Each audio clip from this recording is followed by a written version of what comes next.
La passion de notre Seigneur Jésus-Christ selon saint Luc, première partie.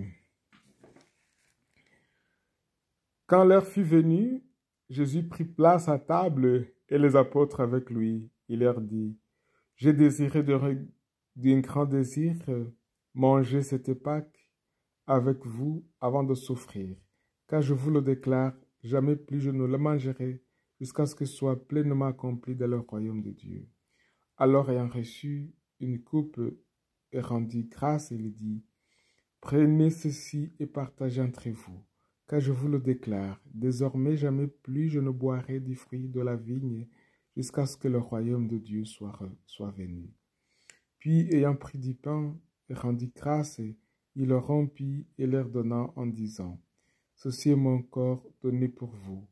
Faites cela en mémoire de moi. » Et pour la coupe, après le repas, il fit de même en disant, « Cette coupe est la nouvelle alliance, en mon sang répandu pour vous. Et cependant voici que la main de celui qui me livre est à côté de moi sur la table. En effet, le Fils de l'homme s'en va selon ce qui a été fixé. Mais malheureux cet homme-là par qui il est livré. »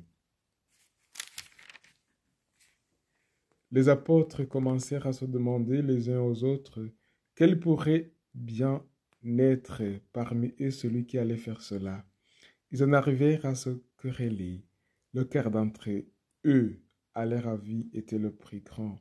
Mais il leur dit, « Le roi des nations les commande à maître, et ceux qui exercent le pouvoir sur elles se font appeler bienfaiteurs. Pour vous, rien de tel. Au contraire, que le plus grand d'entre vous devienne comme le plus jeune, et le chef comme celui qui sert.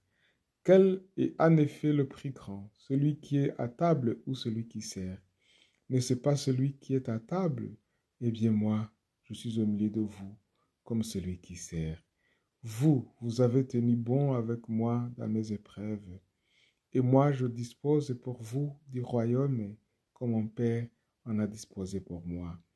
Ainsi vous mangerez et boirez à ma table dans mon royaume, et vous siégerez sur des trônes pour juger les 12 tribus d'Israël. Simon, Simon, voici que Satan vous a réclamé pour vous passer au crible comme le blé. Mais j'ai prié pour toi, afin que ta foi ne défaille pas. Toi donc, quand tu seras revenu, affermis tes frères. » Pierre lui dit, « Seigneur, avec toi je suis prêt à aller en prison et à la mort. » Jésus reprit, « Je te le déclare, Pierre, le coq ne chantera pas aujourd'hui avant que toi, par 3 fois, tu aies nié me connaître. » Puis il leur dit, « Quand je vous ai envoyé sans bourse, ni sac, ni sandales, avez-vous donc manqué de quelque chose? » Ils répondirent, « Non, de rien. » Jésus leur dit, « Eh bien, maintenant celui qui a une bourse qu'il la prenne, de même celui qui a un sac et celui qui n'a pas d'épi, qu'il vende son manteau pour en acheter une. Car je vous le déclare, il faut que s'accomplisse à moi ce texte de l'Écriture. Il a été compté avec les impies. De fait, ce qui me concerne va trouver son accomplissement. » Ils lui dirent, « Seigneur, voici 2 épées. » Ils lui répondirent, « Cela suffit. » Jésus sortit pour se rendre selon son habitude au mont des Oliviers, et ses disciples le suivirent. Arrivé en ce lieu, il leur dit, « Priez pour ne pas entrer en tentation. » Puis il s'écarta à distance d'un jet de pierre environ. S'étant mis à genoux, il pria en disant, « Père, si tu le veux, éloigne de moi cette coupe. Cependant qu'il soit fait, non pas ma volonté, mais la tienne. » Alors du ciel lui apparut un ange qui le confortait.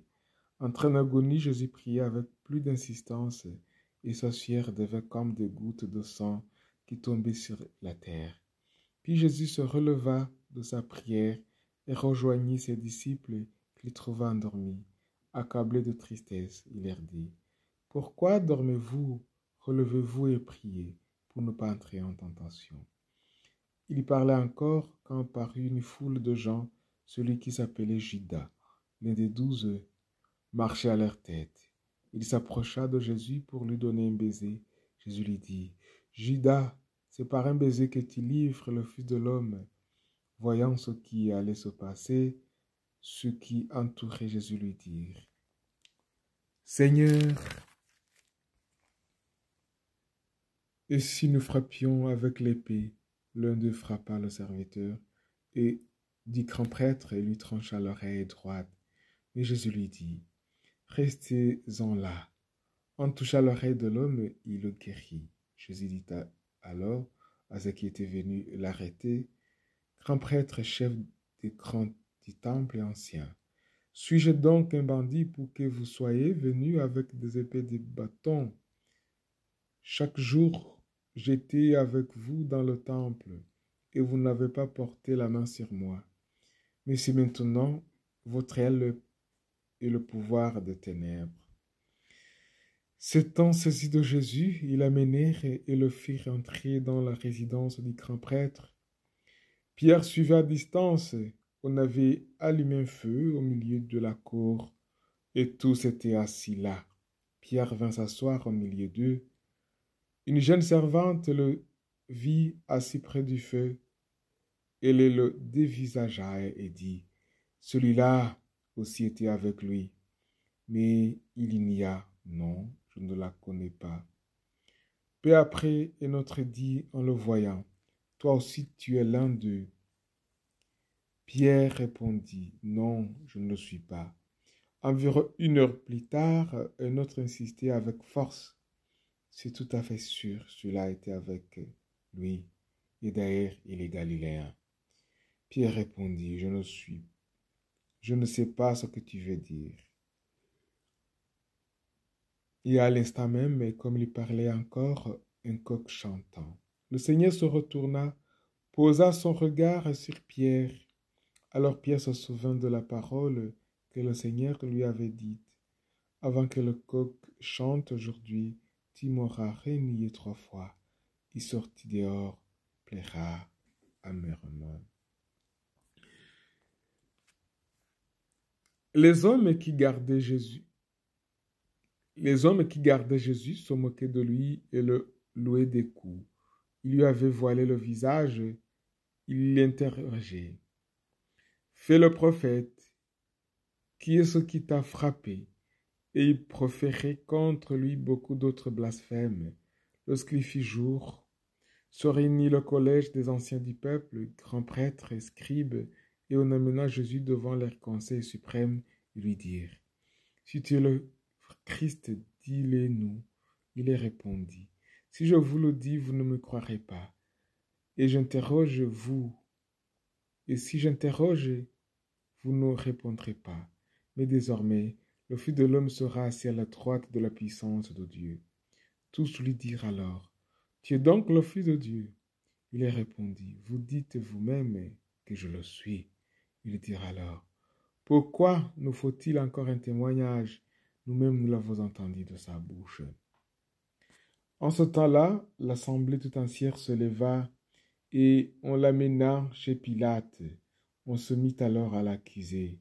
Nous avons trouvé cet homme en train de semer la trouble dans notre nation. Il empêche de payer l'impôt à l'empereur et il dit qu'il est le Christ, le roi. Pilate l'interrogea. Es-tu le roi des Juifs? Jésus répondit.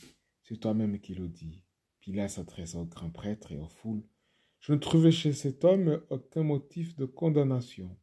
Mais il insistait avec force. Il soulève le peuple en enseignant dans toute la Judée. Après avoir commencé en Galilée, il est venu jusqu'ici. À ces mots, Pilate demanda si l'homme était galiléen. Apprenant qu'il relevait de l'autorité d'Hérode, il le renvoya devant ce dernier, qui se trouvait lui aussi à Jérusalem ce jour-là. À la vue de Jésus, Hérode éprouva une joie extrême. En effet, depuis longtemps, il désirait le voir à cause de ce qu'il entendait dire de lui. Il espérait lui faire un miracle. C'était la première partie. Je vais continuer avec l'autre.